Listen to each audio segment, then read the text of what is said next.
하나님 말씀 마가복음 3장 20절에서 30절입니다.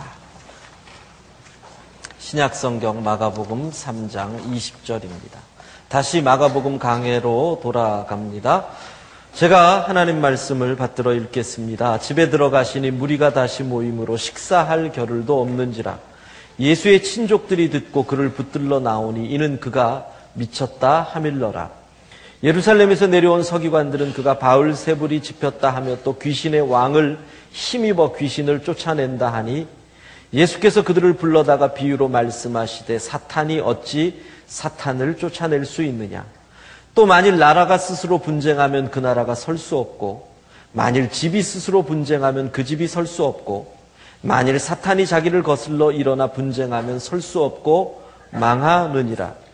사람이 먼저 강한 자를 결박하지 않고는 그 강한 자의 집에 들어가 세간을 강탈하지 못하리니 결박한 후에야 그 집을 강탈하리라. 내가 진실로 너희에게 이르노니 사람의 모든 죄와 모든 모독하는 일은 사하심을 얻되 누구든지 성령을 모독하는 자는 영원히 사하심을 얻지 못하고 영원한 죄가 되느니라 하시니 이는 그들이 말하기를 더러운 귀신이 들렸다 함이러라. 아멘. 성경은 우리가 사는 이 땅에 사단이, 귀신이 우리를 미혹하고 있다는 것을 분명하게 알려주고 있습니다. 그리고 우리 주 예수 그리스도께서는 이 땅에 오셔서 그렇게 귀신의 마귀에게 사로잡힌 자들을 풀어주시고 자유함을 주셨습니다. 그런데 오늘날 우리에게 지혜가 필요한 것은 정신적인 질병과 귀신에게 잡혀있는 영적인 질병을 구별하는 지혜가 우리에게 필요하다는 겁니다. 오늘 본문을 보면 예수님의 친족들은 예수님을 잡으러 왔는데 이유가 뭐냐? 미쳤다라고 표현이 되어 있습니다. 그런데 예루살렘에서 온 서기관은 예수님을 향해서 뭐라 그러느냐면 귀신 들렸다라고 말하고 있다는 겁니다. 그러니까 요즘 말로 표현을 한다면 예수님의 친족들은 예수님이 정신질환이다. 왜 그렇게 생각을 하겠습니까? 예수님이 하는 일이 자기들 친족들에게 어떤 불이익을 줄까 봐 예수님을 이 사람 지금 정신없어 그러면서 데리고 가려고 모시고 가려고 그렇게 얘기를 하는 거예요. 그런데 예루살렘에서 온 서기관들은 예수님을 영적 질병을 가진 귀신 들렸다 이렇게 누명을 뒤집어 씌우고 있다는 겁니다. 그래서 오늘 우리에게 중요한 것은 이 사람이 정신적 질병이냐 아니면 영적 귀신이 들린 것이냐. 이걸 구별하는 지혜가 필요합니다. 왜냐하면 실제로 많은 분들이 정신질환을 귀신에 들린 것으로 착각해서 친족들을 기도원에다 데려놓고 기도원에서 마귀야 물러가라 하면서 축사를 하고 그 질병이 더 악화가 돼서 극단적인 분열까지 가는 경우가 많이 있기 때문에 그런 것입니다. 서울의대를 나온 정신과 전문의면서 그리고 미국에 가서 칼빈 신학교에서 신학을 공부한 김진 박사라는 분이 얼마 전에 생명의 말씀사에서 책을 한 권 냈는데 책 제목이 정신병인가 귀신 들림인가 이런 책을 하나를 내셨어요. 그 책을 보면 우리가 정신병과 귀신 들린 것을 구별할 수 있는 나름대로의 기준을 주고 있습니다. 여러분, 그러니까 정신병이 뭐냐 하면 한마디로 얘기를 하면 정신에 이상이 있는 것이 아니라는 거예요. 뇌에 이상이 있는 거예요. 그러면 정신병은 그러니까 이거죠. 정신 이상을 일으키는 뇌병이에요. 그러니까 우리가 정신병을 왜 자꾸 감추느냐 그러면 정신에 이상이 있는 이렇게 생각을 하죠. 물론 이상이 왔는데 똑같은 거예요. 몸의 일부인 뇌예요.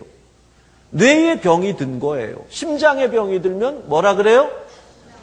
예, 그렇죠. 암에 걸리면 암에 걸렸다 그러고 그런 거예요. 척추가 이상이 있으면 척추에 병이 들었다 그러고 뇌에 병이 들면 뇌병인 거예요. 근데 나타나는 모습이 몸은 다 건강한 것 같은데 이상한 모습이 나오니까 우리가 그분을 향해서 뭔가 귀신 들린 것 아니야? 착각을 한다는 거예요.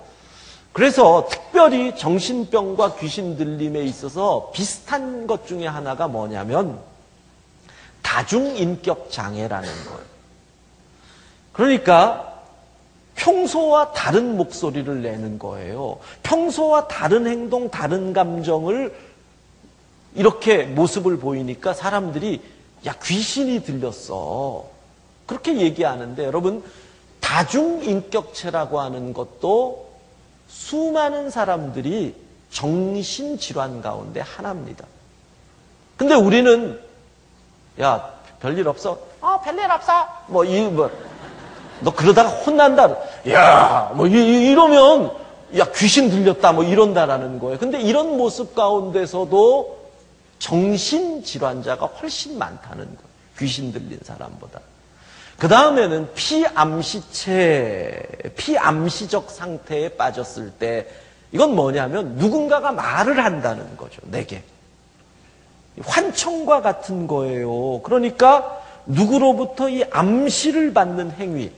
이때 많은 사람들이 귀신 들렸다라고 얘기를 하는데 사실은 정신질환 가운데 이와 같은 피암시적 상태에 빠지는 경우가 더 많다는 거예요.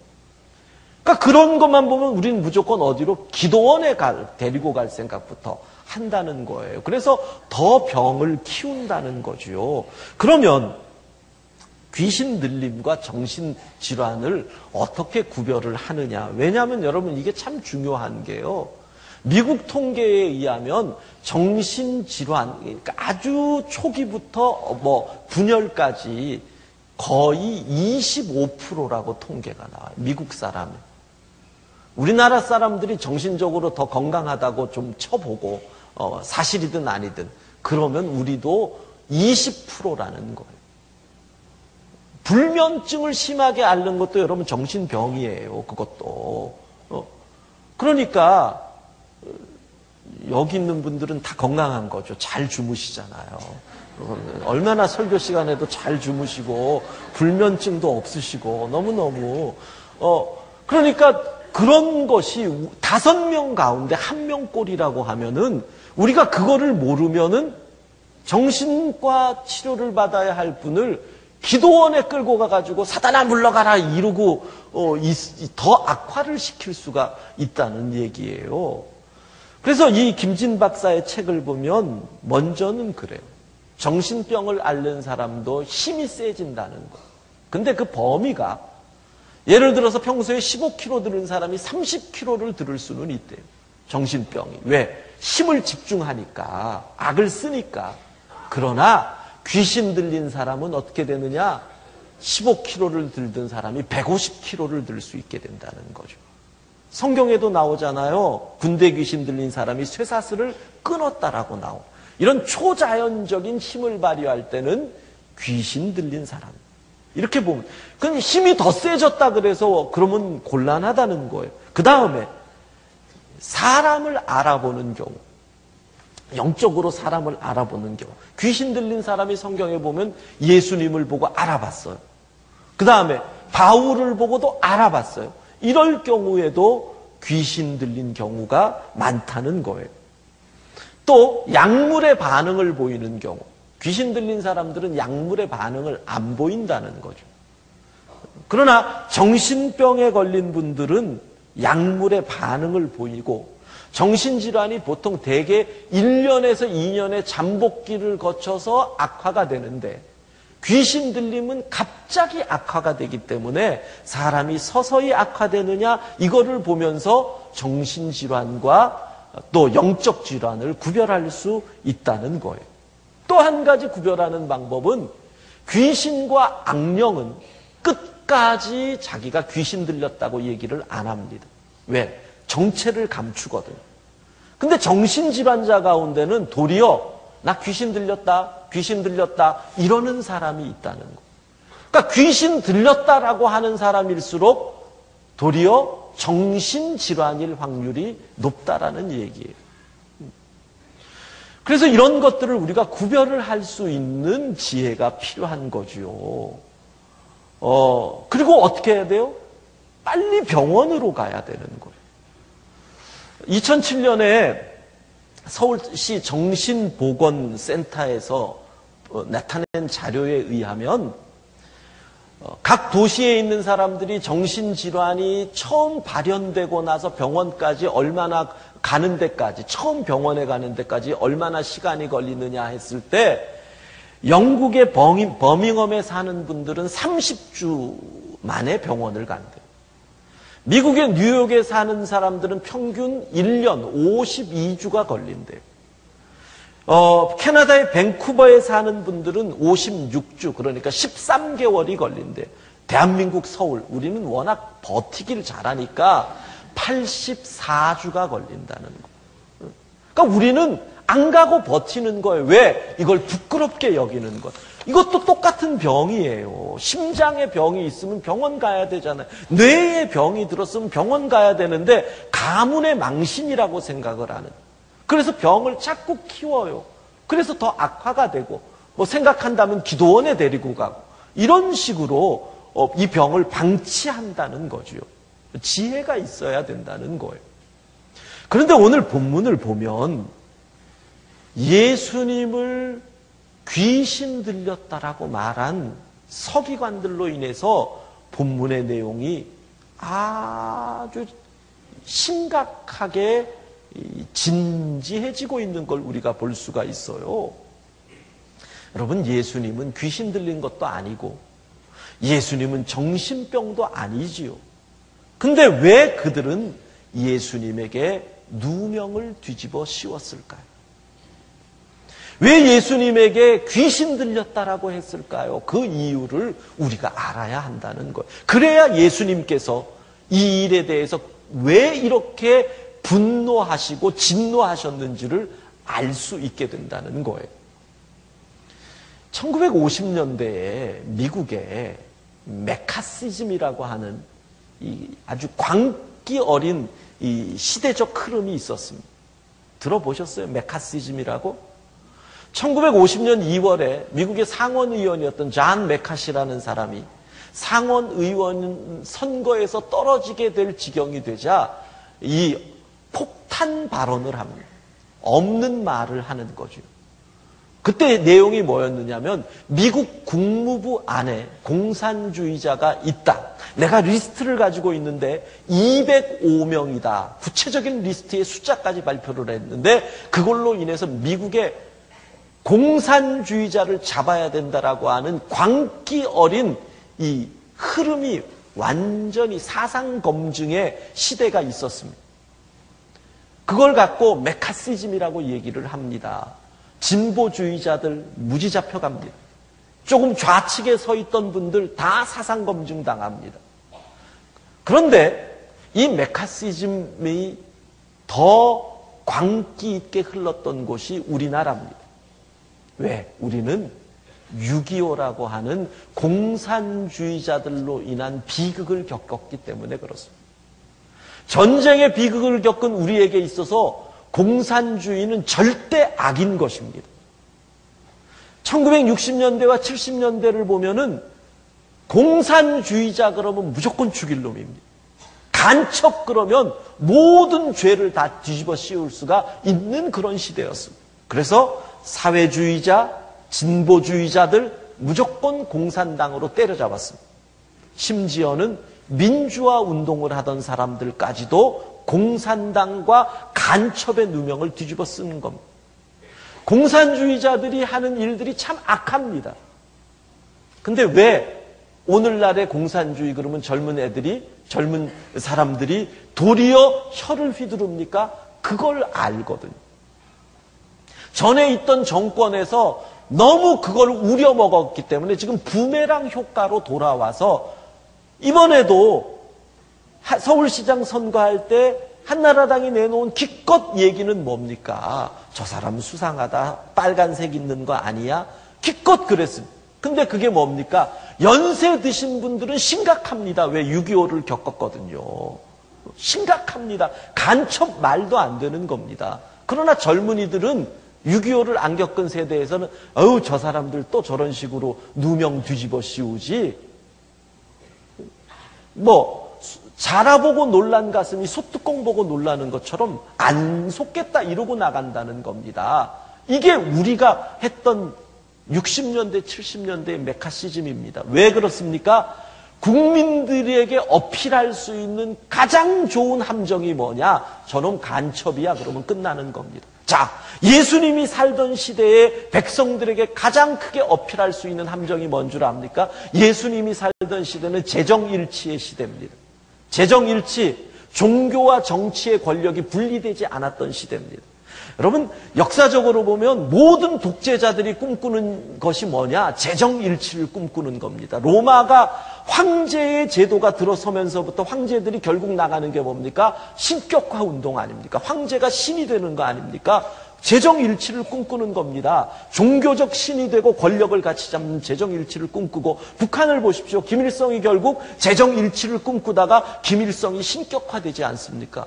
어제 남북의 창인가 같이 잠깐 봤더니 유치원 애들이 다 서가지고 우리 대장님, 그 대장이 누구냐? 김정은이를 가지고 지금 대장님 그러고 노래 부르고 있더라고요.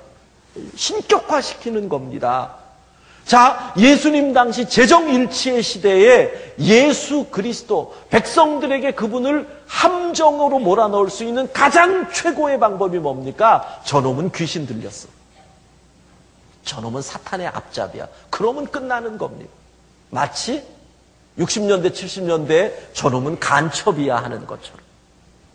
그래서 성경을 보면 어디서 왔다고요? 예루살렘에서 서기관이 내려왔다 그러잖아요. 이유가 뭐겠어요? 지금 중동 땅에 있는 종교 경찰과 같은 사람이 내려온 겁니다. 종교국에서 내려온 겁니다. 사상 검증을 한 겁니다. 그리고 뭐라 그럽니까? 말도 안 되는 누명을 뒤집어 씌우는 겁니다. 22절에 그가 바알세불이 집혔다 하며 또 귀신의 왕을 힘입어 귀신을 쫓아낸다 하니. 누명을, 주홍글씨를, 낙인을 찍어버리는 겁니다.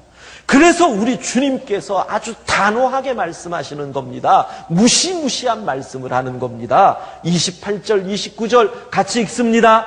내가 진실로 너희에게 이르노니 사람의 모든 죄와 모든 모독하는 일은 사심을 얻되 누구든지 성령을 모독하는 자는 영원히 사심을 얻지 못하고 영원한 죄가 되느니라 하시니.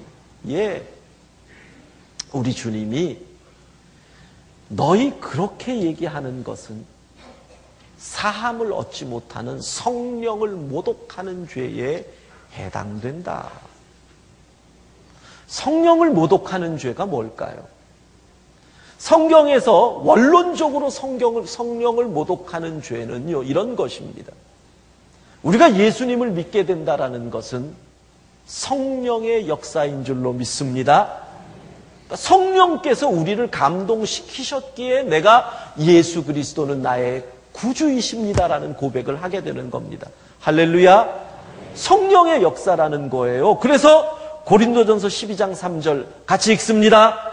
그러므로 내가 너희에게 알리노니 하나님의 영으로 말하는 자는 누구든지 예수를 저주할 자라 하지 아니하고 또 성령으로 아니하고는 누구든지 예수를 주시라 할 수 없느니라. 아멘. 예. 성령으로 아니하면 예수 그리스도를 주라 할 수 없어요. 근데 요한계시록에 보면 예수님께서 우리의 마음 문을 두드리고 계신다는 거예요. 똑똑똑 두드린다는 거예요. 두드리는 거 다 같이 앞에 있는 거 한번 두드려 봅시다. 3번만 시작. 잠 깨셨어요? 예. 자, 마음 문을 두드리고 계신다는 거예요. 예수님께서 우리의 마음 문을. 근데 우리가 마음 문을 열면, 볼지어다 내가 문 밖에 서서 두드리노니 누구든지 내 음성을 듣고 문을 열면 주님이 내게로 들어오신다는 거예요. 내가 문을 안 열으면 주님이 못 들어와요. 잘하는 분이 왔어요. 높은 분이 왔어요. 대통령이 왔어요. 사장님이 왔어요. 우리 집 문을 두드려요. 알아요, 누군지. 근데 문을 안 열어요. 난 싫어, 너하고 안 있어. 그러면 뭐예요? 문 두드리는 사람을 모욕하는 거예요. 문 두드리는 사람을 무시하는 거예요.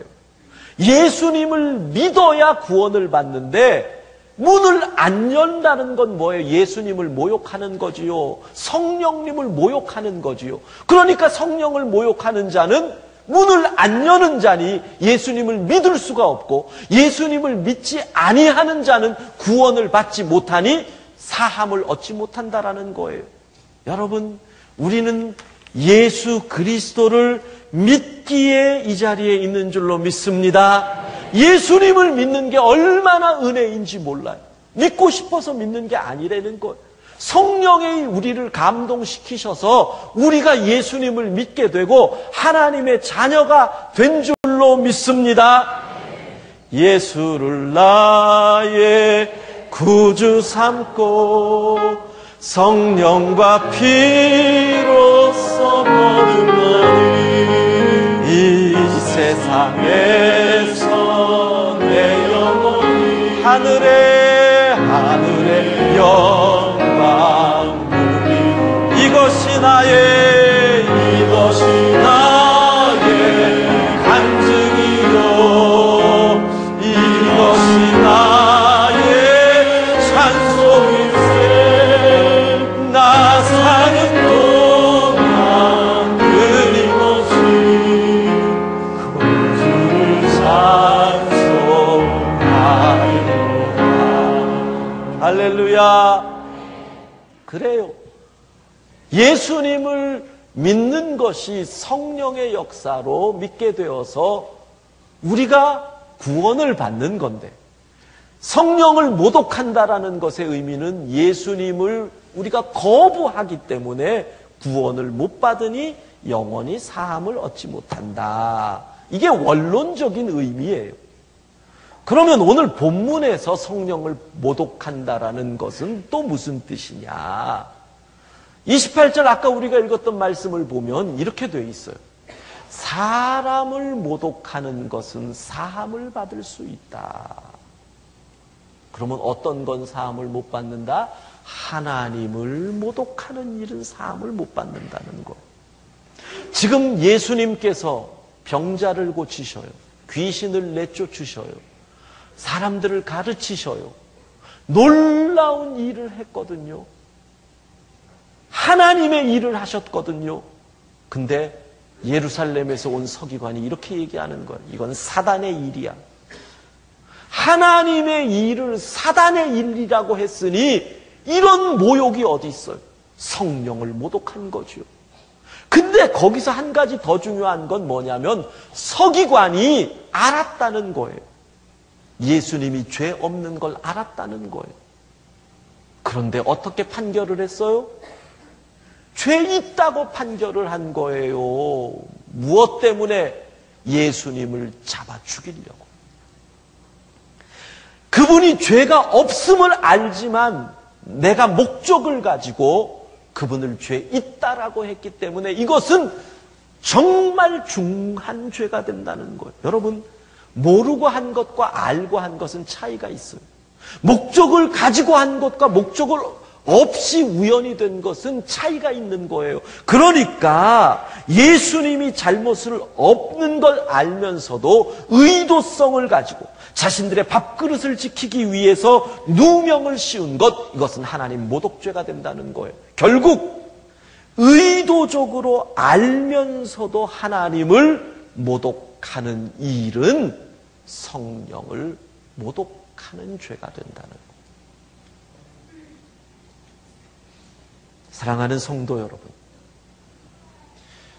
오늘 우리는 교회와 기독교를 반대하는 세상의 안티들에게 둘러싸여 있습니다.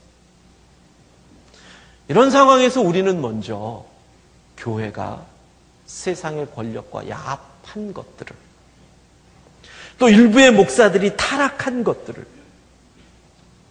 교회가 자기들끼리 싸워서 분열한 그 모습을, 교회가 물질을 따라간 것들을, 교회가 하나님의 말씀보다는 세상의 흐름을 쫓아간 것을, 가난하고 힘든 자들과 함께하지 못했던 그런 모습들 때문에 세상으로부터 도를 맞고 있다라는 것을 겸손하게 인정하고 회개해야 합니다. 이것은 반드시 해야 할 일입니다. 그러나 교회의 부족함에서 개혁을 요구하는 목소리가 아니라 하나님을 모독하려고 하는, 아예 의도적으로, 여러분 안티들의 그 인터넷에 들어가 보면 이렇게 써져 있습니다. 기독교를 멸절하는 것이 나의 사명이다. 자기의 사명이라는 것. 의도적으로 내가 이 땅에 있는 한 교회를 다 문 닫게 할 것이다. 의도적으로 교회를, 하나님을 모독하는 사람들, 그리고 이단에 빠져서 도리어 주의 몸된 교회를 무너뜨리려고 하는 무리들, 모르는 것이 아니라 알면서도 신천지처럼 주의 몸된 교회를 무너뜨리려고 하는 그들에게 우리 주님이 하시는 말씀이라는 겁니다. 성령을 모독하는 일은 영원히 사심을 얻지 못하고 영원한 죄가 되느니라. 사랑하는 성도 여러분, 먼저 우리는 내가 성령의 역사로 예수님을 믿고 하나님의 자녀가 된 것에 감격해야 할 줄로 믿습니다. 그리고 하나님께서는 반대자들, 안티들을 통해서도 지금 한국교회에게 말씀하시는 것을 알고 겸손히 귀를 기울여야 할 것입니다. 그러나 무엇보다도 하나님의 심판이 있다는 것, 정말 두려운 죄가 있다는 것을 알고 올바른 자리, 말씀 위에 굳게 서는 우리 교회의 이름처럼 우리가 소금과 빛으로 이 땅에서 하나님의 영광을 드러내야 한다는 것, 하나님 앞에서 온전한 그리스도인 될 수 있기를 주의 이름으로 축원합니다. 기도하겠습니다. 하나님, 성령의 역사로 내가 예수님을 믿고 하나님의 자녀가 되게 하시니 감사합니다. 이 땅에서 우리가 소금과 빛이 되지 못함으로 인하여 하나님의 영광을 가리고 우리 주 예수 그리스도의 이름에 모욕을 받게 하였사오니 우리를 불쌍히 여기시고 우리를 용서하여 주옵소서. 하나님, 한국교회가 순전하여 말씀 위에 서 있으므로 교회가 교회되어 주의 영광을 나타내게 하여 주옵소서. 예수님 이름으로 기도합니다. 아멘.